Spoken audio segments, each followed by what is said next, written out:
podcast donde hablaremos sobre tecnología, política, sociedad, ciencia, religión, filosofía, entretenimiento y todo aquello que se ubica en el límite entre la realidad y la ciencia ficción. Mi nombre es Esteban Gobea y conmigo por esta ocasión está nada más Caro Félix. Hola. ¿Cómo estás, Caro? Muy bien. Y hoy vamos a tocar un tema, realmente un autor que es muy caro a Caro, que es el gran fanfarrias Philip K. Dick, el buen Felipe Cañonga, que es uno de los autores más influyentes, me atrevería a decir, en la ciencia ficción latinoamericana, yo creo. A mí es uno de los que más me gusta, y Caro es pues todo un especialista al respecto. Entonces es muy difícil, pero bueno. Hoy se va a aventar esta especie de monográfico sobre Philip K. Dick, y pues nada, sin más, arráncate. Bueno, pues sí, ciertamente este es uno de los autores más influyentes, bueno, no solo de la ciencia ficción latinoamericana, que nosotros tenemos nuestra hipótesis de que en México es muy gustado como por esta especie de mood de realismo mágico, ¿no? Que de alguna manera puede como encuadrar fácil con lo que plantea Dick, ¿no? Pero más allá de Latinoamérica, pues sí es uno de los autores más influyentes en la ciencia ficción contemporánea. Simplemente por el hecho de que probablemente es uno de los más adaptados al cine, ¿no? Y a la televisión. Y eso, pues, ha generado ya un gran impacto. Muchas de las obras de ciencia ficción más famosas, y no son una adaptación directa de alguna de sus obras, en el caso de algunas de ellas sí, como Blade Runner, pero en otras, si bien no son una adaptación directa, sí están sumamente influidas por ellas, como es el caso de fanfarrias, Matrix, ¿no? Y muchas otras más, ¿no? Y muchas que son adaptaciones de cuentos suyos o de novelas suyas, en fin. Y entonces, bueno, es uno de los autores más influyentes y hoy vamos a hablar de él. Y lo primero que quiero decir es que para mí, o bueno, mi tesis, y que no solo es mía, sino seguramente de muchos más, es que Dick es ante todo, o sea, y su obra debe de leerse ante todo como, creo yo, una obra de especulación mística, ¿no? Esa es como mi hipótesis, y lo digo un poco para matizar ya desde ahorita cuál va a ser mi perspectiva, porque a Dick, como buen autor que es tan influyente, pues sobre Dick se ha escrito mucho, ¿no? Hay sonadísimas biografías. Una de las más famosas es la de Manuel Carrer, Yo estoy vivo y vosotros estáis muertos. Otra es la de Pablo Capana. Entonces, y bueno, y hay muchísimos ensayos y demás, ¿no? Entonces es un autor sobre el que se ha corrido tinta, es un icono de la cultura popular, de la cultura pop, perdón. Además se le ve como parte de estas especies de gurús de la contracultura de los años 70, de los años 60, de las nuevas, del planteamiento de las nuevas realidades, del uso de la exploración con psicoactivos, etcétera. No, entonces realmente es un autor sobre el que se ha escrito mucho y siempre se ha privilegiado, siempre se ha hecho énfasis sobre todo en dos aspectos importantes, sí, de su vida, pero creo yo no tan determinantes como a veces se considera, que son las drogas, por un lado, ¿no? El uso de drogas, que claro que va a ser, digamos, definitorio, pero insisto, no puede explicarse su obra solamente como un producto del uso de drogas, ¿no? Porque pues si no, imagínense cómo estarían las estanterías de las librerías, ¿no? De atascadas, de cosas así. Ya una vez mencionamos que eso es tratarlas como un epifenómeno, ¿no? Como un fenómeno derivado de otro principal, ¿no? Que sería la drogadicción. Sería caer pues en un psicoanálisis pues muy barato, yo creo, ¿no? Porque las obras son importantes por sí mismas y creo que se tienen que abordar a partir de ellas mismas. Claro. ¿No? Por supuesto que es muy interesante el elemento biográfico en Dick, como en todos los grandes autores. Vamos a ver cómo esto en efecto va afectando y moldeando su obra más adelante con el tiempo. Pero sí, está como muy gacho dejarlo ahí, ¿no? Es como... Sí, claro. No es lo que explica, y además vamos a ver que el propio Dick va a tener una postura bien compleja, ¿no? Frente a ello. Uh-huh. ¿No? Es como, ¿no? Fue Agustín Lara que le dijeron, oiga, maestro, ¿es verdad que usted compone marihuano? Porque fuma marihuana, y entonces él le dijo al entrevistador, si yo le doy a usted marihuana, ¿va a componer? No, pues no. Entonces, pues eso es más o menos la idea. Sí, claro, ¿no? Y lo otro que también es como algo sobre lo que se ha querido hacer recaer casi todo a la explicación de su obra es sobre el hecho de que pues sí padecía algún tipo de enfermedad mental, ¿no? Digamos, esquizoide, ¿no? Que vamos a ver hasta qué punto sí, pero hasta qué punto tampoco se puede pues atribuir a esto toda, digamos, su obra, ¿no? Y que de hecho no es, pues, digamos, prueba de que no era una persona incapacitada por sus enfermedades mentales es la vastedad de su obra. Es un autor que tiene más de 100 relatos, más de 31 novelas, ¿no? Es muy prolífico, realmente fue alguien que escribía para vivir. Vivía de eso, sí. ¿No? Sí, sí. Y escribía casi que a contrarreloj, ¿no? Y en buena parte mucho de su abuso de sustancias tenía que ver con posibilitarle un mayor rendimiento a la hora de escribir, sobre todo en los momentos más, ciertos momentos críticos de su vida. Entonces, pues tampoco, ¿no? Tampoco la enfermedad mental es una explicación de su obra, y un poco yo quiero hacer hincapié en eso, ¿no? Porque además ambas cuestiones, tanto la drogadicción como las enfermedades mentales, son elementos que tienen en común muchas de las, justamente de las llamadas, pues, experiencias místicas, ¿no? A lo largo de la historia, tanto así que, por ejemplo, el propio Mircea Eliade en su famoso libro sobre el chamanismo, habla sobre cómo, por ejemplo, el tener cierto tipo de padecimientos mentales o cierto tipo de experiencias, etcétera, son una de las razones que hacen que determinados sujetos se vuelvan chamanes, por ejemplo, en una sociedad, o especialistas religiosos, ¿no? Pero entonces, bueno, un poco, sí, tal vez las percepciones de Dick o las facultades de percepción de Dick tenían que ver con su trastorno, ¿no? Pero su trastorno no explica, digamos, su especulación teológica ni mística, ¿no? Entonces, yo creo que ante todo su obra se explica, ¿no? Como una obra de especulación filosófica mística, ¿no? Sobre todo a partir de los años 70, probablemente desde antes, ¿no? Pero creo que Dick era de hecho consciente de ello, y de hecho lo dijo en muchas ocasiones. Y creo que además es válido pensar que dentro de que la ciencia ficción se vuelve un conducto, por ejemplo, de este tipo de especulaciones, como lo fue en su momento la filosofía o la teología, o otras formas de arte, como la pintura, por ejemplo, ¿no? Sí, El Hacedor de Estrellas, por ejemplo, es un buen ejemplo de cómo se pone en práctica en la ciencia ficción esta especulación metafísica, ¿no? Claro. Uh-huh. Sí, de hecho es una obra que básicamente es como una obra, pues, hegeliana, ¿no? Sí, como sí. El Hacedor de Estrellas de Stapledon, ¿no? Olaf Stapledon, ajá. Ajá. Pero bueno, no, entonces es un poco como yo quiero primero decir que yo entiendo a Dick, ¿no? Como, ante todo, un místico. Y bueno, empecemos. Dick nace en 1928, lo cual es muy relevante de mencionar porque, bueno, en parte infancia es destino, ¿no? Y pues como ustedes saben, en 1928 en Estados Unidos, porque además pues es gringo, nace en Chicago, va a ocurrir algo en 1929 que es el gran crack de la bolsa, y lo que va a implicar una gran depresión de la economía estadounidense, ¿no? Y que va a afectar particularmente a la clase media y a la clase baja, y a la clase trabajadora, ¿no? Que es lo que verdaderamente ¿no? implican ambos sectores. Y bueno, y pues Dick va a nacer siendo gemelo en este contexto, y desafortunadamente va a ser una víctima de este contexto, y su hermana pequeñita, su hermana gemela, va a morir, por ejemplo, por inanición, ¿no? Algo que va a ser muy importante en la vida de Dick y que le va a generar una especie de trauma, ¿no? De por vida, que va a estar cristalizado en muchas de sus novelas, porque además eso va a pasar también con Dick, que es un autor en donde su vida está de muchas formas expresada en sus novelas, es muy transparente en eso.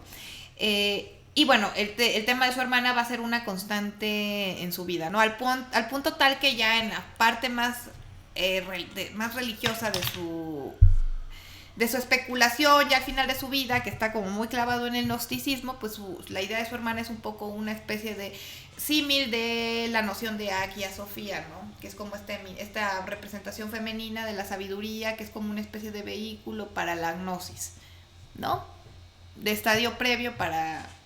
Sí. ¿no? Uh-huh. Justo, ¿no? De vehículo necesario para acceder a la gnosis completa, ¿no? Sí, porque, bueno... madre que está... Creo que en algún episodio tocamos más o menos el gnosticismo, ¿no? Así como muy rápido, vuelo de pájaro. Creo que estaría bueno, más o menos recordar de qué va el gnosticismo para entender bien, qué onda con Dick, ¿no? Entonces, el gnosticismo es, pues, una corriente religiosa, filosófica muy importante de la antigüedad. abarca pues varios siglos, ¿no?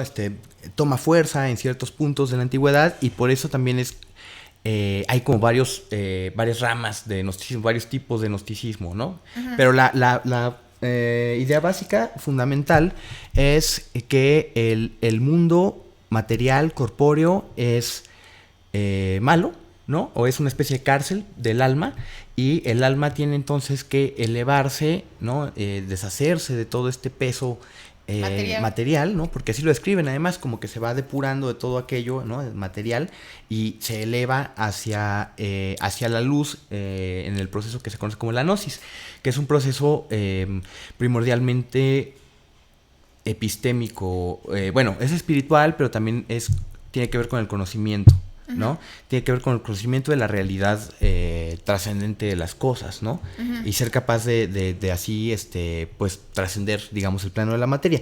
Hay otras ideas que son importantes para el gnosticismo, como por ejemplo la existencia de un demiurgo, que suele ser como quien rige el mundo material y quien lo crea, además, ¿no? Quien lo crea, para, ¿no? Justamente encarcelar las almas. Las almas sí son como hechas por Dios, emanaciones de Dios, de hecho, pero justo son aprisionadas en el mundo material por el demiurgo. Este demiurgo es como una especie de Dios falso, ¿no? Como una especie de Dios ilusorio, y justo el primer como movimiento es darse cuenta de esa falsedad, ¿no?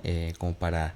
Bueno, no necesariamente, pero parte, o sea, es importante, digamos, darse cuenta justo de la verdadera naturaleza de este mundo. Y esa gnosis no se lleva a cabo a partir de leer libros, sino es como un proceso interno de reflexión que te lleva como a ese entendimiento de que el mundo material es un engaño. De ahí la importancia de la noción de Sofía. Claro. Que es como esta, ¿qué le podríamos decir? Como esta guía para el alma, sí, ¿no? Como una guía para el alma en su purificación. Sí. ¿No? Y que además pues tiene esta naturaleza femenina, ¿no? Se le como uh-huh. atribuye esta naturaleza femenina.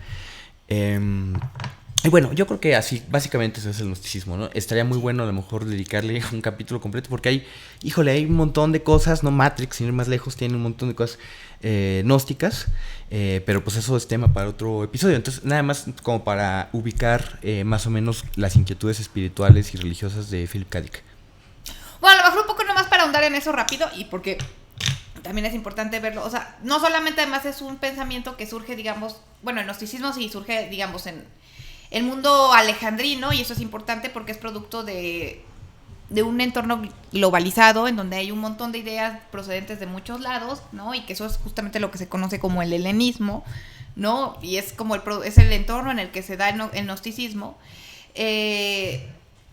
Y esto es interesante porque muchas de esas ideas son de origen oriental, particularmente del ámbito iranio, ¿no? Toda esta idea de que hay un dios de la luz y un dios de la oscuridad, que están en un conflicto constante, en que lo material tiene más que ver con el mundo, con el dios de la oscuridad. Eso, digamos, eso está en el pensamiento zoroástrico, por ejemplo, ¿no? Y son tradiciones que van a pasar, que ya en la antigüedad, digamos, sabemos... La Grecia antigua estaba muy conectada con el mundo iranio, ¿no? O sea, de hecho, hubo un punto en donde los persas casi dominan a los griegos, ¿no? De hecho, pero no, entonces hay una gran influencia del pensamiento iranio en el mundo griego. En Platón, sin ir más lejos, ¿no? Exactamente. Entonces, justamente muchas de estas ideas que tienen que ver como con la naturaleza, como con esta visión de lo material y lo espiritual, lo arriba y lo abajo, el alma que asciende al cielo. Luego después también la idea del alma inmortal, o sea, son ideas que ya existen en la Grecia antigua, pero que tienen un origen iránico, ¿no? Particularmente, ¿no? Bueno, en Irán, o sea, se especula que sobre todo tienen que ver con el mundo persa, ¿no? Y sí, sobre todo esto del dualismo y demás. Y esas ideas van a estar muy presentes, por ejemplo, en autores como Platón, que Platón va a ser muy importante para Philip K. Dick. Al ratito vamos a hablar de hasta qué punto, ¿no? Y también en el pitagorismo y también en el gnosticismo posteriormente, que de alguna manera el gnosticismo toma tanto del pitagorismo como del platonismo, bueno, del neoplatonismo, ¿no? Sí, el neoplatonismo ya también es como muy muy gnóstico, ¿no? Es como se van como ahí haciendo cruces bien interesantes. Y del propio zoroastrismo, ¿no? Sí. Que estaba por ahí cerca también, ¿no? Entonces, es como... Y además es un pensamiento que influye directamente en Dick, porque como vamos a ver en los años 1945 va a ocurrir una cosa importante, que es que se descubren pues los evangelios del Mar Muerto, ¿no? Y después otros documentos que se van a conocer como los evangelios gnósticos, que esos se descubren en unas cuevas, ¿no? Pero el punto es que pues Dick va a tener acceso a esta literatura, a estos textos antiguos que van de hecho, a generar toda una revolución del pensamiento, no solamente en él, sino en la contracultura en general, ¿no? Y eso es importante, por eso no solamente es una invención nuestra que Dick estuviera metido en esto, en realidad es algo que va a conocer directamente. Pero bueno, vamos a regresarnos, ¿no? a esta cuestión. Estábamos apenas en el hecho de que se muere la hermana de Dick y que bueno, este va a ser un problema que le va a acompañar toda su vida hasta el punto tal en que su hermana se va a volver una especie de encarnación mental, obviamente porque estaba muerta, de Hagia Sofía, ¿no? De Sofía. Ya en su visión gnóstica más acabada, ¿no? Al final de sus vidas. Y bueno. Que se llega a ver en su obra incluso, por ejemplo, en Dr. Blood Money. Claro, sí, ¿no? Sí. Dr. Blood Money a mí es una de las novelas que es de mis favoritas de Dick, ¿no? Yo entiendo que hay otras como más complejas, mucho menos, pero Dr. Blood Money es como bastante, creo yo, sencilla, no es como que pretenda hacer demasiado, y tiene unas ideas bien interesantes. Una de ellas, justamente, es la idea de esta niña, que no me acuerdo cómo se llama, pero que tiene una especie de tumor pues creo que por la ingle, en el vientre, ¿no? Tiene un tumor, y ese tumor en realidad es como el remanente de su hermano. Eran mellizos y uno absorbió al otro. Ajá. Eso sí pasa, ¿no? Eso pasa, sí. Pero este mellizo absorbido, en lugar de desaparecer completamente, sigue manifestándose psíquicamente y le habla a la hermana, ¿no? Entonces en cierto momento se vuelve todavía más importante en cierto momento de la novela, y no les quiero arruinar la sorpresa, pero es pues sí, ahí se ve mucho como hasta con qué cariño trata ese tema Dick, se siente, ¿no? Les recomiendo Dr. Blood Money, ¿no? Entre otras que vamos a mencionar. Y bueno, perdón, ¿no? Porque me desvié. Estabas en sí, pues la infancia de Dick, ¿no? Yo creo que vamos a pasar ya como a sus años de formación. Bueno, rápido nomás. Entonces, bueno, Dick nace en Chicago, que además esto va a ser importante. Su mamá pronto se divorcia de su padre, se lo lleva a vivir a Berkeley, a los alrededores de la Universidad de California, del campus de Berkeley de la Universidad de California. Y esto va a ser importante en la vida de Dick porque además lo va a introducir en un mundo con un gran capital cultural, muy inquieto, ¿no? Desde ese punto de vista, donde va a tener acceso a un montón de discusiones, de literatura, de cosas, ¿no? Que desde muy niño le van a estar ahí moviendo el cerebro, ¿no? Y luego algo interesante de esto también es que, por ejemplo, le toca ser compañero de instituto de Ursula Le Guin, ¿no? Otra gran escritora de ciencia ficción. Que de hecho, bueno, ella vive por ahí porque su padre era maestro de la Universidad de California, pues era el gran Alfred Kreber, ¿no? Uno de los padres de la antropología americana. Y bueno, ¿no? Un poco para que tengamos un poco la idea de en qué ambiente se cría Dick, claro, con una madre que, aunque pues tenía sus cosas, era una madre difícil, era una madre que, por ejemplo, cuando muere la hermana de Dick, se le hizo muy fácil poner una tumba, o sea, adelantarse a que tal vez se moría Philip, y pues de una vez le puso la tumba al lado, ¿no? Entonces Philip creció viendo una tumba con su nombre, ¿no? Wow. Y con su hermana al lado, ¿no? Entonces, era una mujer recia, pero también una mujer afín a ideas progresistas, de izquierda, ¿no? Casi que ella sí era comunista.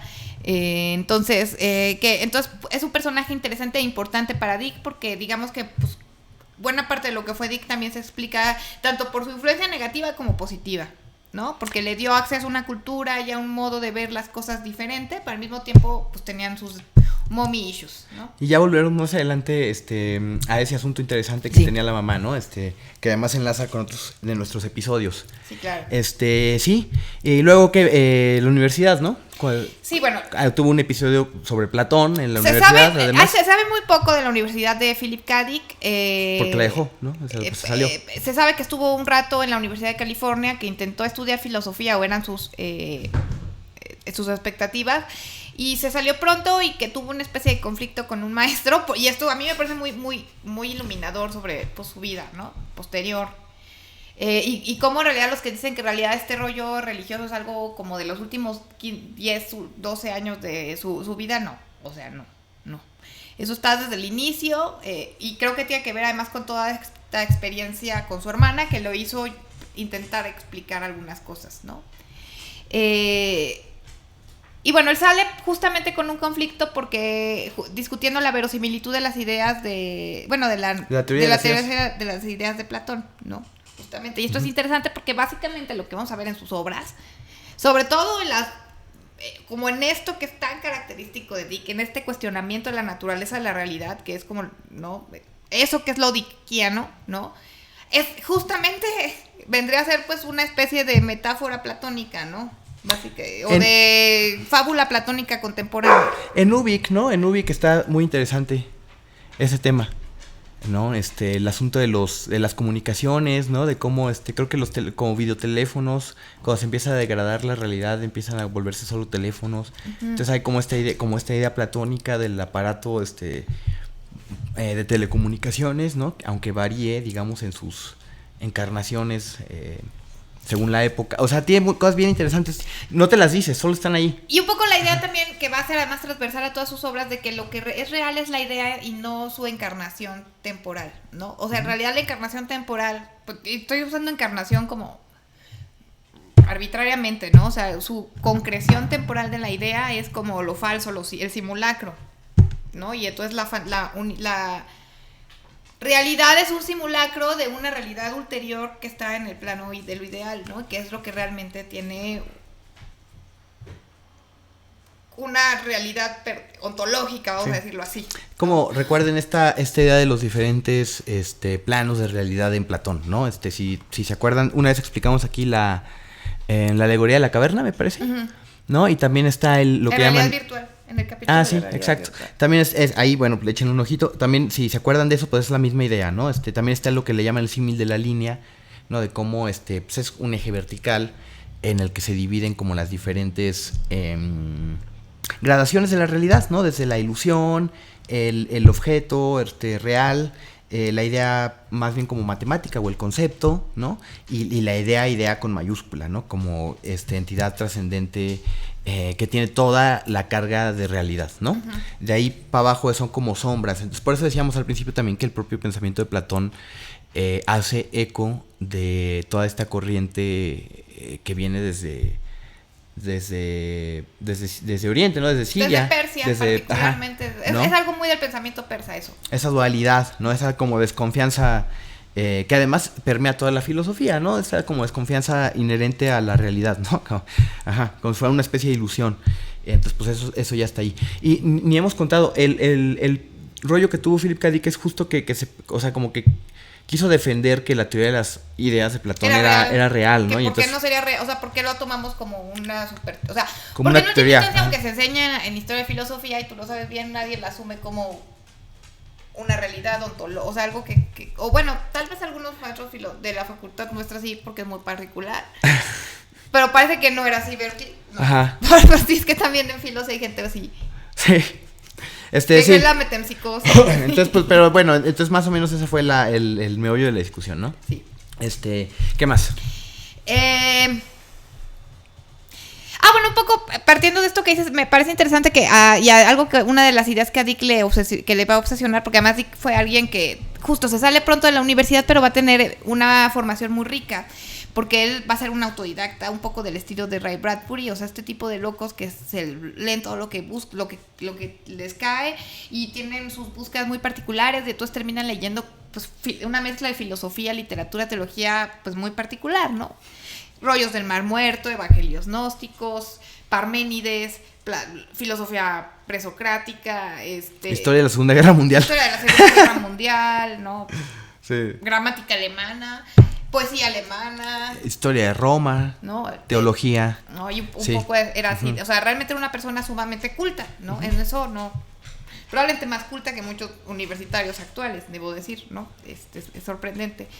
Y eso es interesante porque Dick tenía mucho el concepto de Doka, que Doka es un concepto análogo al de Maya, ¿no? En griego, ¿no? Y que es muy importante en el gnosticismo, pero que existe desde, creo que está ahí como polémicas, porque no estoy segura, creo que es Parménides o no sé en qué documentos importante presocrático se menciona ese concepto, ¿no? Y justo implica un concepto similar al de la Maya. Ah, sí. Es con esta como X que tienen los griegos, ¿no? No. Sí. ¿Sí? Que se transcribe como dos Ks. Doxa o... No, se transcribiría como 2Ks, doca. Ok. Es que iba a decir que eso también está... Es una capa, ¿no? Esa letra. Iba a decir que justo ahí se llama como la última capa de realidad en Platón, la que es ilusoria. Me parece, pero luego estoy bien güey en griego, entonces no quiero apresurarme para justamente hacer es una especie de velo de Maya. Si es así, sí, sería como ya un concepto filosófico, ¿no? Desde la antigüedad, sí. Y bueno, eso, ¿no? Eso va a ser importante para Dick. No vamos a hablar tanto... El velo de Maya, perdón, el velo de Maya es básicamente la Matrix, ¿no? Es como esta ilusión que está por encima, ¿no? Y que perciben los sentidos. Es un concepto, pues, del hinduismo, ¿no? Y pues sí, es básicamente una Matrix, ¿no? Una Matrix, una capa ilusoria de realidad. Exactamente. Y que, bueno, va a ser un concepto muy importante también en la filosofía, incluso occidental, ya desde el siglo XIX, que además pues se traduce el Rig Veda y el Ramayana y el Mahabharata, y entonces por eso, ¿no? empiezan a adoptar esos conceptos, por ejemplo, Schopenhauer y demás. Claro. Pero bueno, no nos desviemos. Centrémonos en Dick. Bueno, entonces, no voy así tanto a centrarme a decir su vida linealmente porque tal vez sería un poco de hueva, ¿no? Pero bueno, otro de los aspectos también importantes de no somos Wikipedia, ¿no? Pero bueno, otro de los aspectos también importantes de la vida de Dick es que es alguien que tuvo muchas esposas, tuvo 5 esposas, ¿no? Y esto es importante porque además, un poco que casi que los ciclos de su vida se pueden ir tienen que ver también con sus relaciones, ¿no? Algunas fueron más o menos estables, algunos les permitieron tener mejores o momentos más productivos con su literatura, otros implicaron un retroceso, ¿no? Entonces también en ese sentido fue... No solamente es que haya tenido muchas mujeres porque fuese un loco, en parte sí, pero también con unas les fue mejor y con otras les fue peor, ¿no? Una de sus primeras esposas básicamente él se casó con la primera mujer con la que tuvo relaciones sexuales, ¿no? Fue un matrimonio que no funcionó, obviamente. No hagan eso, amigos. No. Pero bueno, eran otros tiempos, ¿no? Porque además pues eran como mundos muy disímiles, ¿no? O sea, creo que además está la anécdota de que por ahí se divorció y se fue así huyendo despavorido el día que ella lo amenazó con destruir su colección de discos. Porque además era un melómano así furibundo, ¿no? Sí, pero furibundo. Bueno, él no tenía esta educación universitaria, entonces encontró muy pronto un trabajo en el que además fue muy feliz durante el tiempo que duró. Una tienda de discos. En una tienda de discos de la universidad, cercana a la Universidad de Berkeley, una tienda que se dedicaba a vender jazz y música clásica, ¿no? Y él se volvió pues un especialista muy pronto y lo utilizó como una especie de base de operaciones para ligar, para tener amigos, su palomilla, ¿no? Etcétera, ¿no? Ahí conoció a sus 2 primeras esposas, así así fue la cuestión con esa tienda de discos, para que lo entiendan. Su segunda esposa, que además es alguien que da muchas entrevistas, Cleo, ¿no? Dijo, siempre ha contado que pues, se la ligó hablándole de música clásica, ¿no? Se metían a las cabinas de la tienda y pues ya se imaginarán. Y bueno, sí, Philip K. Dick es un autor al que además la música es una cosa muy importante en sus novelas, casi que tiene una función narrativa. Yo la verdad, una de las cosas que a mí me hizo acercarme a Dick al principio es que a mí me gustaba mucho la música y tenía una novela que me llamaba la atención porque se llamaba Fluyen mis lágrimas, dijo el policía. Y Fluyen mis lágrimas es una obra muy importante de un autor del siglo, de la época renacentista, digamos, de la música renacentista, transición como barroco, del 16, ¿no? ¿no? Que es John Dowland, ¿no? Que más es un músico que tiene como esta onda alquimista, ¿no? Y su música tiene que ver con esta noción de la melancolía y los tonos vinculados a Saturno y la exploración de lo saturnino, ¿no? Entonces, ¿no? De ahí toda esta cosa del mood de Flow My Tears y la tristeza y bla, bla, bla, ¿no? Entonces es una cosa muy bonita. Flow My Tears es una canción bellísima. Flow My Tears. Bueno, es muy bonita. Y a mí me llamó la atención por eso Philip K. Dick. 50 likes y Caro canta Flow My Tears. A mí por eso me empezó a llamar Philip K. Dick, porque dije, ¿por qué Flow My Tears, no? Y bueno, ¿por qué fluyan mis lágrimas? Bueno, pues porque era un gran melómano y la música ocupó un importante espacio en su vida, ¿no? Y bueno, insisto, su primera esposa salió de ahí, entonces la dejó muy pronto cuando la amenazó, creo que el hermano de su esposa, con destruir su biblioteca, bueno, con su discoteca, porque no le parecía que eso era algo digno de un hombre de verdad, ¿no? Y Dick dijo, no puede ser, eso es una barbarie, y se fue, ¿no? Y ya. Y luego estuvo mucho tiempo con Cleo, que con ella empezó a escribir, con ella empezó a vender sus cuentos, o sea, ella un poco lo animó a que empezara a vender sus cuentos.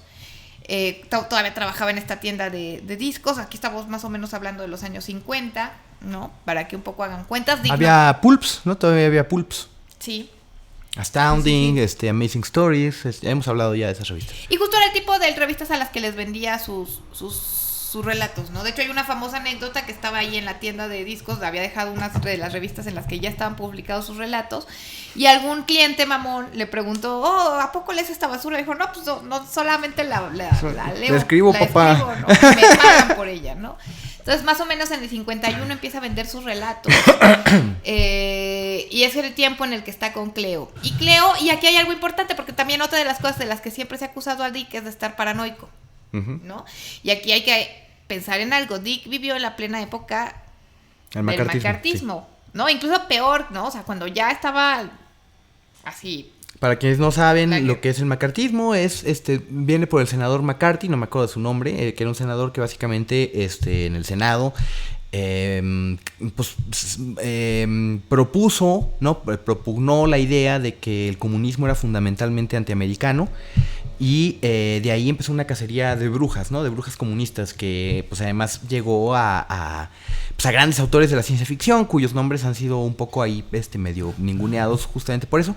Y a cineastas, artistas de todo tipo, fue, pues, un tiempo verdaderamente, terrible, ¿no? Y lo que tú dices, es importante porque la segunda esposa sí tenía ciertas actividades ahí, izquierdosas, ¿no? O sea, iba a mítines, cosas así, ¿no? Cosas sindicales, pero bueno. Partiendo del hecho de que estudiaba sociología en la Universidad de Berkeley en los años 50. Pues sí. O sea... Sí, además Berkeley en ese tiempo era un caldero de... Claro de ideas, que era, ¿no? O sea, pero la Chaira ahora sí que era ella, ¿no? Uh-huh. Él era un poco raro. Al margen un poco, uh-huh. ¿No? Uh-huh. Y bueno, ahí un poco empieza esta cosa de perseguir a Dick, ¿no? Y de espiarlo, y lo empiezan a espiar, y abiertamente sí lo empiezan a espiar. No tanto por él, sino porque la que les interesaba era su esposa. De hecho, es muy interesante porque en este periodo se hace muy amigo de uno de los detectives que pues lo visitaban recurrentemente, le preguntaban, digamos, ¿no?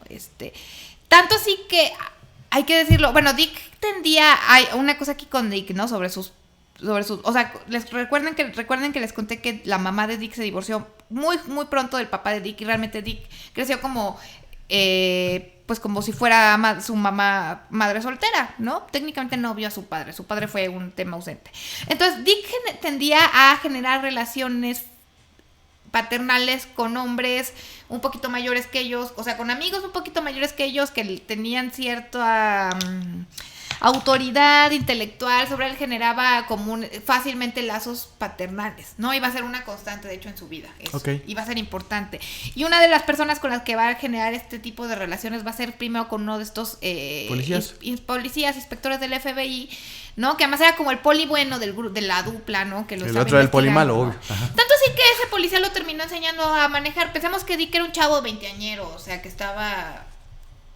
No, un chavo que le faltó su papá y estaba casado con una morra izquierdosa de Berkeley, ¿no? O sea, supongo que... ¿no? Y lo enseñó a manejar. Le dio cosita al poli ya en cierto punto, ¿no? No, y que escribía cosas bien locas de ciencia ficción y que... No, y que además ni siquiera... O sea, incluso... O sea, que además creo que por eso sí o sea, por eso también lo checaban a él, ¿no? Justo porque no entendían qué onda con él. No es que lo pudieran como identificar como izquierdoso, pero sí era como de trae una onda rara este güey, sí. Entonces revísalo más. Algo así, ajá. Sí. Y bueno, ese tiempo estuvo con Cleo, ¿no? Y es importante y va a ser como... Además, los autores que además han escrito sobre... Por ejemplo, este autor, Pablo Capana, él ha dividido su obra en 3 periodos, que bueno, yo un poco difiero con su hipótesis, ¿no? Porque además a mí me parece muy conveniente porque es de décadas su división, y él dice, ¿no? La primera parte de su obra, que es una parte política, que además son fundamentalmente sus cuentos que tratan sobre temas políticos que tienen que ver con la represión, el Estado. Distopías, cosas. Distopías, etcétera, etcétera. Yo la verdad no me puedo pronunciar tanto ahí al respecto porque lo que menos he leído de Dick han sido sus cuentos, la verdad. Conozco mucho mejor sus novelas. He leído muy pocos cuentos y todavía no tengo como tan claro su genealogía, vamos a decirlo así. Pero bueno, entonces este autor dice, los primeros 10 años de Dick, que es justamente este periodo de los relatos, principalmente, todavía no escribe ninguna novela en este momento, es política, ¿no? Después, a partir de 1961, viene un periodo que ella llama metafísico, y que es ahí donde yo difiero, porque yo no haría ese corte que él hace entre estos primeros 10 años de 1961 a 1970. Sí, porque hay novelas como El hombre del castillo son bastante políticas, por ejemplo, no es como que ya, a partir de ahí ya es metafísica. Pero tiene que ver con y de hecho lo político siempre va a estar. ¿Por qué? Porque lo político en última instancia va a verse como un mecanismo del demiurgo. Bueno, pero eso al final, ¿no? Por ejemplo, el capitalismo, los medios de comunicación, la realidad virtual, el hardware. Todo eso son dispositivos que existen realmente y que tienen una función dentro de esta teología dickiana. Hasta las drogas. Exactamente. Hasta las drogas. Ajá. ¿No? O sea, nada se salva, ¿no? Pero, bueno, se le llama metafísica esta etapa porque además es donde empieza muy fuerte el tema del cuestionamiento de la realidad, ¿no? Y de hecho sí.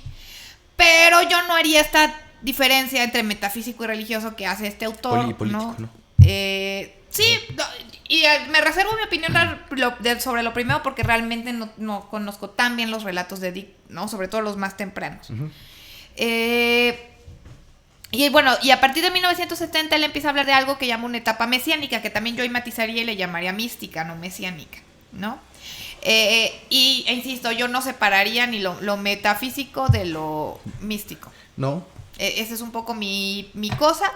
Pero bueno, normalmente se le ha estudiado así, ¿no? Entonces, bueno, en este primer momento está con Cleo y ocurre todo esto. Y luego va a conocer a otra mujer, que se va a llamar Anne, y que es interesante lo que pasa con ella porque... Ya es la tercera, ¿no? A ver si podemos poner un contador aquí de esposas. Vendría a ser la tercera. Con ella va a estar muchos años y ella es interesante porque con ella tiene dos hijas. Con las otras no había tenido, ¿verdad? No, sí? Creo que con Cleo no. Ay, Dios mío. No tenemos edad, ok. Lo tengo no muy... Ajá. Y con Anne es interesante porque hay muchas cosas que ocurren con Anne. Bueno, también con Teresa, vamos a ver después, pero con Anne ocurren muchas cosas que van a aparecer en sus libros, ¿no? Por ejemplo, ¿no? Bueno, antes de eso...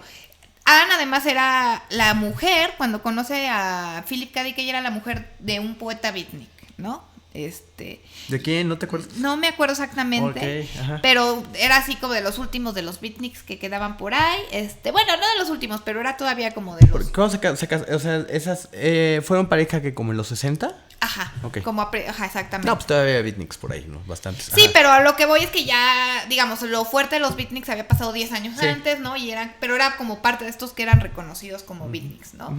Y bueno, o sea, un poco que se aloca, o sea, tenía como se termina enganchando de ella, deja a Cleo por esta mujer, un poco como, pues se impresionó mucho del mundo intelectual, de la alta literatura, ¿no? Que además estaba muy conectada con editoriales y demás, que tenía esta mujer y pues se fue a vivir con Anne y con Anne tuvo algunos años, insisto.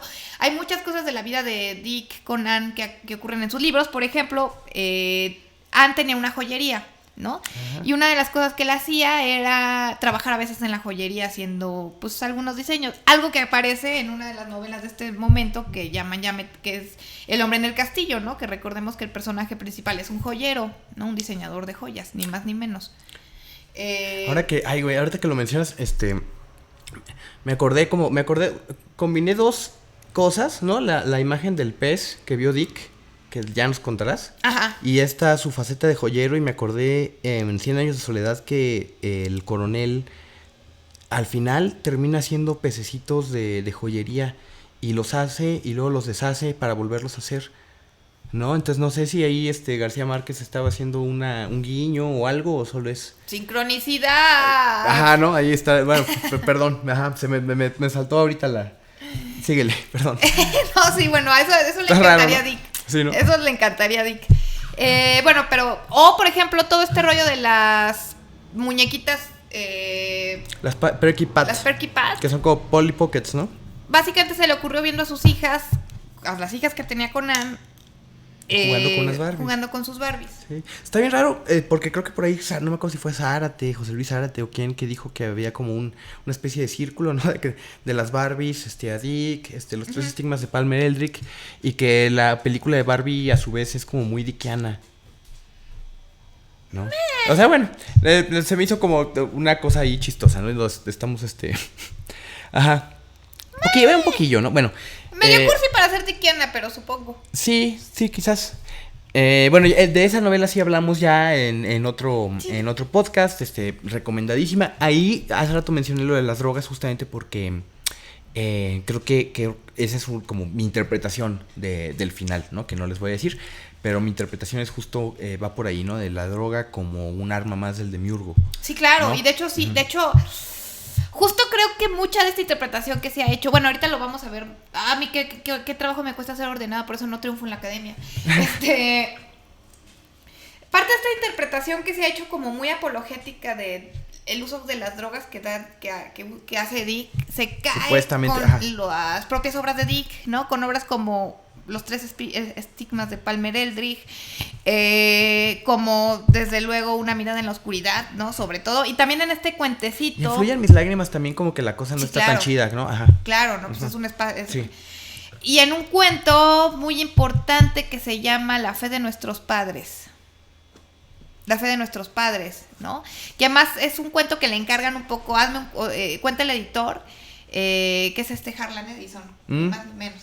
Recordarán nuestro episodio sobre la historia de la ciencia ficción, que creo que fue el primero, ¿no? La nueva ola, ¿no? La New Wave, Harlan Ellison.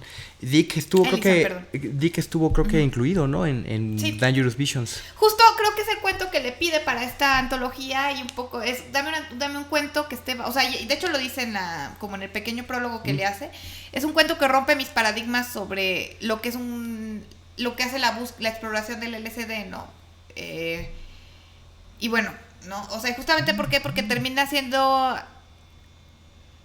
Es que es un cuento interesante porque un poco en esa visión de estado totalitario, el estado en parte se sostiene a partir de crear una realidad simulada sostenida en el uso de drogas alucinógenas, ¿no? Entonces, en ese mundo nada es real porque hay LSD en el agua que tomamos, para que me entiendan, ¿no? Y entonces, la verdad, entonces, bueno, ya hasta ahí se los voy a decir, ¿no? Pero para que me entiendan, ¿no? Es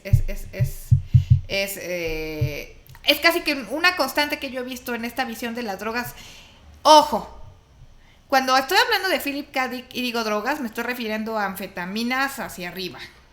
O sea, para Philip K. Dick la marihuana es como decir chocolates. Tanto así que, por ejemplo, en El hombre en el castillo la mota es súper legal, es como de... Sí, no, o sea, no, la marihuana no, o sea, yo y lo aclaro aquí porque... Para que también entendamos el nivel... Sí, o sea, sí, en ciertos, o sea, del que estamos hablando en Dick, ¿no? Sí, que además estamos en un clima cultural en el que venían de... Pues, de los beatniks. Los beatniks, las puertas de la percepción, esta idea, ¿no? Escribiendo sobre usar todos los tipos de opiáceos en su cuerpo, sí. ¿No? Estas cosas estaban en el aire, ¿no? Entonces como que parte de Dick coquetea con estas ideas, parte de él creo también las critica, ¿no? Sí, o sea, un poco lo que él transita, ¿no? Uh-huh. Todos los matices que pueda haber con las sustancias. El tema de las drogas, ¿no? Sí, claro. Y ya como las partes más, o sea, en donde es como más clara su postura, también ya es una postura de alguien que fue una víctima, ¿no? Del uso de opiáceos, del uso de barbitúricos, del uso de estimulantes, del uso sobre todo de anfetaminas, ¿no? Entonces es una postura muy crítica, ¿no? Al uso de las drogas. Pero bueno, me regreso un poquito, estoy en la época de Cleo y fue una época en la que él empieza a usar muchísimo anfetaminas porque es el momento en el que más escribe, ¿no? Porque además tiene un montón de gastos, ¿no? Es su tercera esposa, no tengo muy claro qué tan, o sea, no tengo tan claro qué onda con eso de las pensiones alimenticias, pero de broma dicen muchos de los amigos de Dick de ese tiempo que Dick decía que tenía que escribir así porque tenía una esposa y unas hijas muy caras, ¿no? Y bueno, después de su tiempo con Anne, llega otro momento, tiene otra esposa que es una esposa a la que casi no se le han hecho yo no conozco ninguna entrevista ni nada. Se sabe que era una persona que tenía una esquizofrenia muy fuerte. Ah, ok. Ajá. Y que además abusaba de las drogas y que además va a conectar a Dick con los Hell Angels. O sea, lo va a introducir como en una especie de vorágine de autodestrucción, que además es interesante porque ella lo termina abandonando, ¿no? En esa vorágine de autodestrucción. Y es justamente el tiempo en el que él vende su casa, se va a vivir a un departamento en San Benis, en California, en una parte como norteña de California. Y es en el tiempo en donde él se empieza ya tiene mucho tiempo metiéndose drogas, sobre todo anfetaminas, ¿no? Y las anfetaminas tienen efectos... ¿Qué, ya estamos por los 70, Caro? Sí. Ok. Y finales de los 60. Que además Dick muere en el 80 y... Finales de los 60 estamos más bien. ¿Cuándo es Blade Runner? ¿El 86? ¿84? Philip K. Dick muere en 1982. Ok, sí. Bueno, a los 53 años. Ok, híjole, ajá. Porque además de todo, pues Philip K. Dick nace en diciembre, nace bajo el influjo de Saturno, dirían, ¿no? Digo, no sé si sea real astrología o no, pero es interesante que alguien como Dick, ¿no? Sea como saturnino. Pero bueno. En fin, sí. Inicia esta vorágine de autodestrucción. Su departamento se vuelve una especie de punto de llegada para jóvenes hippies. Como la casa de Jesse Pinkman en la temporada... Básicamente. Es como la 3, ¿sí, no? Hasta tenía un tipo de... una especie de... Tenían un tipo de concepto para ese tipo de lugares que eran como de señores forevers que dejaban que los morros entraran a sus casas a drogarse y demás, ¿no? Ok, ajá. Entonces él está en un momento de muchísima... Ahí sí se droga mucho, seguramente ahí tuvo muchísimas experiencias con LSD, con anfetaminas. No es el momento en el que más escribe. De hecho, hay como una especie de pausa en su carrera, justamente. Lo que sí es un hecho es que cuando retorna, posterior a esta experiencia, retorna, ahora sí que con todo, ¿no? Y también en esto de lo religioso y lo metafísico. Y es aquí donde tiene también lugar un acontecimiento que va a ser importante en su vida, que tiene que ver con el hecho de que se meten a su casa y hay una gran explosión, ¿no? Se queman, tratan de abrir su caja fuerte, la explotan. La hipótesis oficial e incluso la que él mismo sostiene ya tiempo después, ya con mayor lucidez, es que seguramente lo hicieron para ver si tenían drogas, ¿no? Porque había como una hipótesis de que él tenía muchas drogas en su casa por los chavillos que estaban ahí, ¿no? Y entonces que tal vez alguien entró para ver si conseguía... Unos junkies ahí. Unos junkies tal vez probablemente entraron a eso. Pero él se pone muy mal, ¿no? Porque además estaba en un momento ahí sí de mucho descontrol, ¿no? Por todas estas experiencias, pero no gratuitas, insisto, ¿no? O sea, pues estaba en un momento de crisis. Y él piensa que esa es donde viene esta idea de que él es un complot del gobierno porque tenía información o estaba llegando a una verdad muy, muy cabrona, ¿no? Y el gobierno quería saber hasta qué punto estaba implicado y por eso hacen esto, ¿no? Ahora, no olvidemos el hecho. Ahora, en este tiempo todavía lo están espiando a Philip K. Dick porque todavía está esta idea de que o tiene que ver con drogas o tiene que ver con comunistas. Ya no es el mismo policía. Ese policía creo que ya en ese punto ya está hasta en otro lugar y demás, ¿no? Ajá. Tanto así que la policía no le cree el tema de la explosión a Philip K. Dick. La policía cree que es un tema de drogas, ¿no? Y casi que bajita la mano le dicen que mejor se vaya del país, ¿no? Porque un poco siento que están un poco hasta la madre, ¿no? Los policías del condado de San Benis de tanto de los conflictos como de las paranoias hasta cierto punto que en ese momento traía Dick, ¿no? Y aquí va a pasar algo importante en la vida de Dick, que es que decide irse a Canadá para un centro de rehabilitación y deja las drogas, ¿no? Bueno, hasta cierto punto, ¿no? Pero sí deja las drogas. Fueron las más duras, ¿no?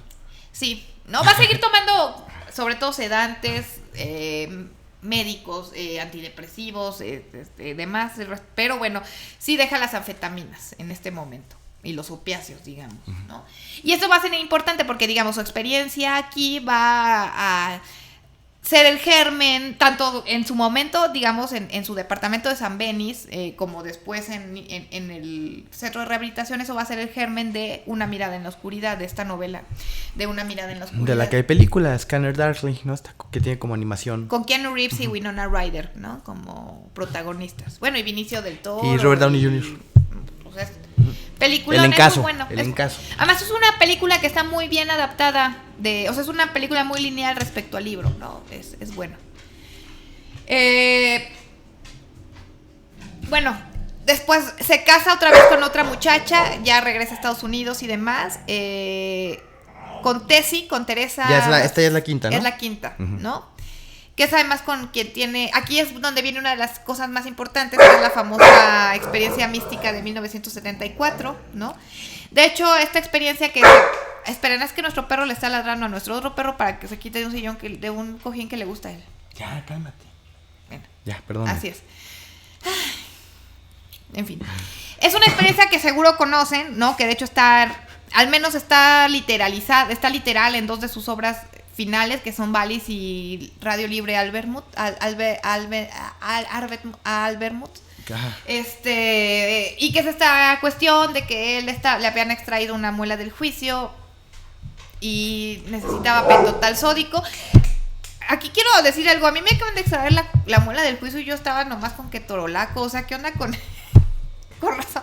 ¿Qué onda con la visión de los gringos con el dolor, no? Bueno, porque el pentotal sódico, para los que no lo sepan, es un narcótico muy fuerte, que entre otras cosas es conocido por ser el suero de la verdad, ¿no?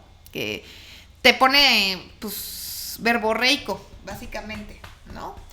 Entonces, bueno, estaba en esta cuestión de que bajo el influjo del pentotal sódico y necesitaba más anestesia porque ya le empezaba a doler, porque sí duele mucho. Y llega una chica a dejarle el pedido de la farmacia, que además es como igual esta encarnación que tiene que ver con su hermana, que además siempre decía que su hermana era como una mujer joven de cabello negro, que además era una idea que nadie se explica de dónde sacó Dick, porque era su hermana gemela, Dick era rubio, ¿no? De dónde sacaba que su hermana era una joven de cabello negro, en fin, sus ondas, ¿no? Pero además eso es algo que en todas sus novelas está así. De hecho, siempre hay una joven de cabello negro, casi siempre. Pero además esa joven siempre le revela cosas importantes al protagonista, o sobre todo a partir de cierto momento. Pon tú que en las primeras novelas es más duro con las protagonistas, o sea, pero sobre todo en las últimas siempre empieza a haber esta protagonista femenina que es una especie de vehículo de la verdad para el protagonista más principal, ¿no? Y que es una joven de pelo negro, ¿no? Sí. Y que de pronto en una de esas le empieza a decir la verdad así de y esto. O sea, y siempre como en las últimas páginas del libro y tú estás así, ¿qué pedo? Bueno, en fin.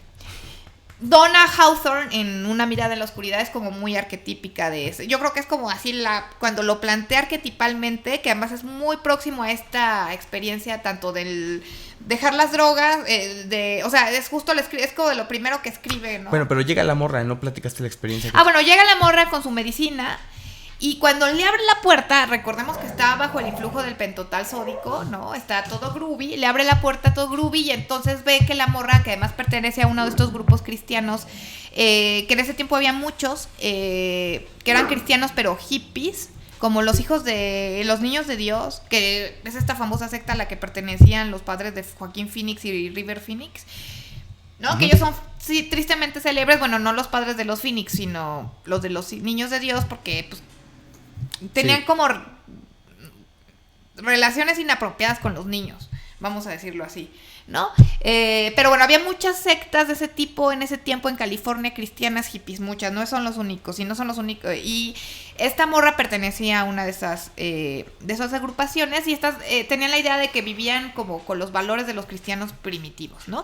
Y entonces la morra traía aquí un pez, ¿no? Y ese pez le genera un deslumbramiento tal a Philip K. Dick y al mismo tiempo de que tiene una serie de visiones. Una de ellas muy Merlín, ya. Tranquilo. Una de ellas muy inmediata, que tenía que ver con que tenía un niño que acababa casi de nacer y que tenía algún problema de salud que no habían logrado identificar y que, bueno, la revelación le dice que lo que tiene su hijo es un tipo de hernia inguinal. ¿No era una niña? No, era un niño. Okay. Él es un niño que le tenían que operar inmediatamente y toma la Barbor. Resulta que sí era una hernia inguinal y hace eso hasta su esposa de ese momento, que como que ella sí piensa, o sea, ella no es muy... parece que ella terminó teniendo broncas con este tema religioso, ¿no? Le terminó mosqueando un poco, ¿no? Pero ella dice, o sea, pues sí adivinó lo de la hernia inguinal, ¿no? Eso es un hecho, digamos, ¿no? Pero no es la única revelación, y aquí viene otra revelación que es muy importante en la obra de Dick, sobre todo a partir de este momento, y que hay que entender que Dick creía en esto literalmente. O sea, y que es algo, de hecho, que va a ser muy polémico, porque incluso va a dar una conferencia en Metz en 1977, donde va a decir, o sea, es que esto que yo he escrito es real, yo creo esto, ¿no? Va a generar mucha polémica esa famosa... Afirmación. Esa conferencia, ¿no? Pero bueno, Dick creía que vivíamos en un... O sea, para Dick el tiempo no era... Y esto me va a costar trabajo explicarlo porque es bien complejo. Para Dick el tiempo no era lineal, ¿no? Sino que vivíamos en una especie de universo ortogonal donde el tiempo y el espacio son, digamos, son intrínsecamente dependientes, no son dos coordenadas, digamos, autónomas. Ajá. Y entonces este universo ortogonal implica que existen una serie de mundos posibles que están todos superpuestos entre sí, ¿no? Donde hay una realidad de fondo que es, digamos, que la realidad de fondo es que vivimos en el siglo I después de Cristo, más o menos, en la época del Imperio Romano. Ajá. ¿No? Y que toda esta serie de realidades superpuestas han sido generadas por el demiurgo, pero encabezado por el imperio, por el capitalismo, por los imperios, por el estado policial, o sea, por cualquiera de sus manifestaciones, vamos a decirlo así, históricas, pero históricas en este universo ortogonal, no en un sentido lineal de la historia. Ajá. ¿No? Y que justamente su objetivo es ocultar esa realidad ulterior, que es que todos somos esclavos en el Imperio Romano, ¿no?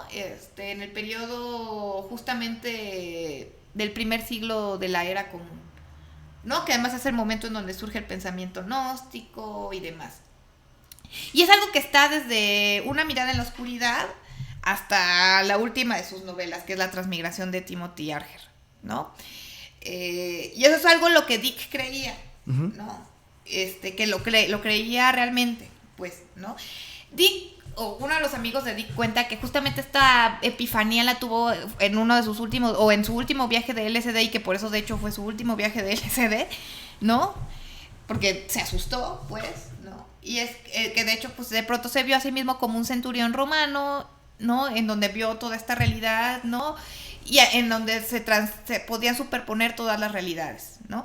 Ahora hay que entender que, por ejemplo, para Dick, ya el mundo que plantea en El hombre en el castillo está ya inscrito dentro de esta lógica. Sí. ¿No? Y que de hecho él lo dice, o sea, yo escribí, por ejemplo, El mundo en el castillo pensando en esto sin saberlo. Así lo dice, pues. Sí. No, o sea, porque claro, en ese universo sería posible, ¿no? Porque claro, son dos visiones hechas por el demiurgo, ¿no? En última instancia de algo, ¿no? Y además hay esta forma de pasar de una a otra, así como el propio Dick, supongo, sentía que él se movía a través de ellas para verlas. Y lo mismo que pasa en Fluían mis lágrimas, dijo el policía, sí. Y lo mismo, ¿no? No es una obra que pertenece al periodo posterior, digamos, ya donde tiene estas visiones, pero que la escribe pensando ya en esa intuición, o sea, como él dice que lo escribe pensando inconscientemente, ¿no? Probablemente la literatura o el pensamiento filosófico que lo lleva a esas ideas ya lo conocía, ya estaba en su bagaje y probablemente por eso ya está ahí manifiesto, ¿no? Y después eso se concreta y se materializa en esta visión, ¿no? Que la va a contar, insisto, en muchas de sus novelas de forma diferente. En Una mirada en la oscuridad la cuenta de una manera particular. De pronto Don empieza a decir de un tipo que dejó de tomar el LSD porque un día tuvo una visión en la que vio una puerta formada por un halo de luz, ¿no? Y que cuando abría esa puerta, que estaba formada, que era como un desgarramiento del velo, ¿no? Esa puerta, del velo de la realidad, ¿no? El velo de Mayan. Que además ahí es muy claro que es una realidad holográfica, porque además está en el tema de la propia novela, ¿no? Que la realidad está holográficamente construida, ¿no? O sea, lo que vemos es una realidad, creada en realidad virtual, ¿no? Digamos, por máquinas proyectoras, ¿no? Y entonces, digamos, este tipo toma el LSD y ese LSD desgarra esa realidad. Y entonces lo que ve es una puerta hecha de luz, que justo es este desgarramiento del velo de Maya, o de la doca, y al abrir la puerta se da cuenta que está en la Grecia antigua, ¿no? Y entonces un poco describe un pasaje de la antigua, y es todo lo que ve, ¿no? Y entonces lo que cuenta Donna es que ese pedo vuelve a loco a ese tipo, ¿no? Porque y es claro un tema que tiene que ver, claro, con lo que está pasando en ese momento de la novela y con la duda sobre la identidad que está teniendo el autor, el autor. El protagonista en ese momento, ¿no? Sí. Pero entonces es un poco a lo que voy, ¿no? Y esto va a estar en todas las novelas de Dick a partir ya de ese momento, ¿no? Que además van a ser como muchas de las más intensas, Valis, la transmigración de Timothy Archer, pero también los que está a la escala. Bueno, ahí está más de... Sí, no, está más de... No sé. Sí. Pero sí, los 3 estigmas de Palmer Eldritch, una mirada en la oscuridad, etcétera, ¿no? Y bueno, sí, y eso es algo que quiero que entendamos. O sea, Dick realmente creo que sí pensaba esto, ¿no? Y él pensaba que la realidad no era la realidad y que vivíamos en esta especie de fluir de universos ortogonales, en donde lo mismo estábamos en el siglo I, que en un estado policial en el siglo XXI, pero que en un estado no tan policial, pero sí dominado por el hiperconsumo en el siglo XXI, o sea, ¿no? Simplemente son distintas manifestaciones de... Tiene que ver con Belial, sí. ¿no? La idea platónica es como si la idea platónica del dominio o del imperio estuviera ahí operando bajo diferentes encarnaciones en las diferentes realidades. Exactamente eso. Ajá, sí. Que de hecho en la Timothy Archer es muy claro. En Timothy Archer le llama Belial, ¿no? Y por ejemplo el capitalismo, y por ejemplo los medios de comunicación, y por ejemplo las redes sociales vendrían a ser simplemente dispositivos de cada realidad concreta, ¿no? Que se va superponiendo, ¿no? Sí. Y las drogas serían parte de esos dispositivos. Por eso digo que la relación de Dick con ellas es bien ambivalente. Por ejemplo, en Una mirada en la oscuridad, aparte de que hace todo un epílogo en donde literalmente habla de las víctimas de las drogas, ¿no? De chicos que simplemente se la querían pasarla bien y que fueron injustamente castigados, ¿no? O castigados, es que el castigo es demasiado grande, ¿no? Para gente que simplemente la quería, ¿no? Y entonces habla de gente que acabó loca, suicidada, muerta, con falla cerebral, etcétera, ¿no? Entonces tiene una visión ahí muy crítica de lo que causan las sustancias y es interesante porque, por ejemplo, en la novela, aunque se las spoileré, no me importa, por ejemplo, ¿no? Esta sustancia D, que es, digamos, la droga que se usa en esta sociedad y que además hay como toda una persecución frenética de la gente y de los que distribuyen la sustancia D, pero además de una manera bien extraña, porque tienes un montón de policías infiltrados que se dedican a vender y a usar la sustancia D, ¿no? Para tratar de entender de dónde viene y resulta que quien la produce es el mismo Estado, ¿no? Y resulta que quienes la cultivan es la gente toda estúpida e idiotizada que acaba en los centros de rehabilitación, donde tienen donde tienen granjas, donde llevan a la gente que está completamente ya impelida, porque además la sustancia D lo que te termina haciendo es romper como la capacidad de que tus dos hemisferios se comuniquen entre sí. Eso es lo que hace la sustancia D, para que me entiendas, ¿no? Wow, ajá. Y entonces genera, o sea, toda una serie de cuestiones eso, ¿no? Híjole. Entonces los terminan llevando a granjas donde terminan cultivando unas florecitas azules que, ¿qué creen? De ahí sale la sustancia D, ¿no? Y entonces, por ejemplo, aquí tenemos que Donna Hawthorne es una especie de agente infiltrada, pero que al mismo tiempo parece que forma parte de una resistencia, que ellos intuyen que es el mismo Estado, ¿no? El que está generando la sustancia D, pero necesitan usar a nuestro protagonista, que es alguien que se llama Bob Arctor, que además no es en balde el nombre, ¿no? Para llegar hasta el final del asunto, ¿no? Que es justamente el lugar, las granjas donde producen la sustancia D, ¿no? Y un poco sacrificándolo. ¿Por qué? Porque lo tiene que sacrificar volviéndolo un adicto y que su mente se pierda por completo, ¿no? Y es lo que termina pasando, ¿no? Pero entonces es como de verga, ¿no? O sea, realmente Dick no te está diciendo que las drogas o todas las drogas te abren la percepción. ¿No? ¿No? No, y de hecho, bueno, si vemos lo que ha pasado repetidamente en Estados Unidos, el tema de las drogas y cómo las autoridades han estado involucradas activamente o por omisión. Por ejemplo, el tema del crack y en los años 80. El tema del Irán Contra, ¿no? El tema del Oxycontin, ¿no? Que es una droga sí. Que pues tenían permiso, la podían vender. Muchos morros terminaron, ¿no? Ahí también, ¿no? Enganchados, el fentanilo ahorita. Híjole, en fin, ¿no? Tremendo, ¿no? O por ejemplo en la transmigración, donde justamente el Cándide es, bueno, la droga es como el vehículo que permite evadirte y meterte en el mundo de en los 3 estigmas, ajá. Y después la otra droga es la que te vuelve digamos, Palmereldrift, ¿no? Entonces... Sí. Hijo, sí, efectivamente. Entonces no es una visión, yo creo que es una visión de alguien que fue una víctima directa de ese pedo, ¿no? Y insisto, bueno, ya en la última parte de su obra se va a concentrar mucho en este tema del gnosticismo y sus últimas novelas iban a ser pues fábulas gnósticas, ¿no? Básicamente, pero como yo creo que ese tema está desde el inicio, al menos como inquietud, ¿no? Y desde el inicio estoy hablando de su primera novela, que es Tiempo Desarticulado, que es justamente ese el planteamiento, ¿no? La realidad que no es la realidad, ¿no? Que es una realidad... Claro, ahí es una realidad, es una conspiración, ¿no? Ahí no es metafísico, ahí es muy político, de hecho es una novela muy de la Guerra Fría. Es un simulacro, ¿no? No, es un simulacro para un tipo en un periodo, un tipo que es un genio y que tiene la capacidad de decir dónde van a caer los siguientes misiles, ¿no? Del enemigo, pero él está por el lado contrario, ¿no? Entonces tienen que generar una realidad diferente, fosilizada en el tiempo, ¿no? Para que él piense que está resolviendo además una especie de inofensivo como crucigrama del periódico, bueno, una especie de concurso del periódico, ¿no? Y en realidad les está dando, o sea, y entonces toda esta conspiración es generada para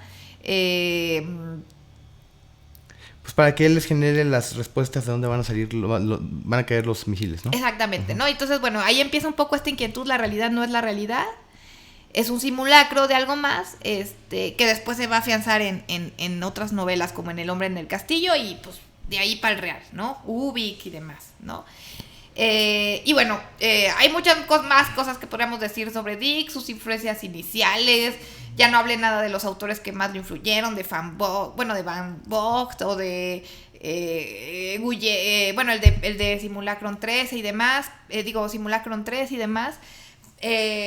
Tampoco de lo bien querido que fue Dick en Europa, a diferencia de su destino en su, digamos, con sus contemporáneos en Estados Unidos, donde realmente, aunque desde muy temprano ganó el premio Hugo, lo ganó por El hombre en el castillo, pues no fue así, no tuvo gran, nunca vio, digamos, la fama y la riqueza por su obra, al menos no al inicio, sino ya casi cuando se hizo la adaptación de Blade Runner, que no alcanzó a ver, solo, digamos, una primera muestra. Y bueno, Dick muere desafortunadamente en 1982 a causa de una apoplejia, ¿no? Se le da un derrame cerebral, básicamente, ¿no? O a lo mejor no le dio un derrame cerebral y trascendió a otra realidad mejor, o no tan mejor, o simplemente se desplazó, ¿no? Y dejó esta cárcel material, ¿no? Esta cárcel de acero, que además para él lo único que era común entre todos estos universos era justo que todos ellos se podían reducir en última instancia a una gran cárcel de acero, ¿no? Sí. Entonces... ¡Wow! Ay, híjole. Eso es el místico del siglo XX, Dick, para mí. Uno de los últimos grandes místicos del siglo XX. Sí, queremos cerrar ya para que no se nos haga tan larguísimo el video. Pero sí hay muchas cosas que dejamos fuera. Si les gustó, si nos lo piden, podemos hacer una segunda parte sobre Philip K. Dick. Y estaría bueno que en los comentarios nos pusieran su top 5 de obras de Philip K. Dick, ¿no? Va, sí. ¿Cuentos o novelas? Sí, el top 5. Y pues nada, ya se lo saben, suscríbanse, compartan, denle click a la campanilla esa, pasen el chisme de que existimos, básicamente, con sus amigos geeks. Y síganme en Grifo Editorial, en Facebook, en Instagram. Y tú todavía no, ¿verdad? Todavía no. Y pues nada, esto fue Limítrofe, el podcast, episodio 12, Philip K. Dick. Hasta la próxima.